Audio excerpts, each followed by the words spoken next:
আজকে সকালে ঘুম থেকে উঠে দেখি বাইরের ওয়েদারটা দারুণ ছিল। আর আমাদের রান্নাঘর থেকে বেরোচ্ছিল একটা দারুণ সুগন্ধ। তার কারণ আজকে হচ্ছে সানডে। আর সানডে মানেই বাড়িতে মাংস হবেই। কিসের মাংস? মুরগির মাংস। হ্যাঁ বন্ধুরা, আমার মা আজকে রান্না করেছিল মুরগির মাংস। আর যা দারুণ গন্ধ বেরিয়েছিল না, ওহ ফাটাফাটি!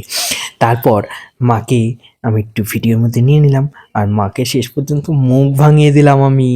তারপর আমি চলে গেছিলাম, কালকে আমাদের এখানে ঝড় হয়েছিল।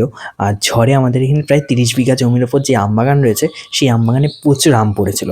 তাই আমরা সকাল সকাল 3-4 জন মিলে আম কিনতে চলে গেছিলাম। হ্যাঁ, আমাদের বাগান থেকে আম কিনলে আমরা খুব সস্তায় আম পাই। তো আমি এবছর এই প্রথম আম কিনলাম। তো আজকের দিনে প্রথম দিন গিয়ে আমি 5 কেজি আম নিয়ে এসেছিলাম। তো আমার সাথে যারা ছিল তারাও প্রায় 5-6 কেজি করে আম নিয়ে এসেছে। মোট 20 কেজি আম নিয়ে এসেছি। আমরা আম পেয়েছি 15 টাকা করে কিলো। তো তোমরাও যদি এরকম সস্তায় আম পেতে চাও আমাদের বাড়ি চলে আসতে পারো। ধন্যবাদ।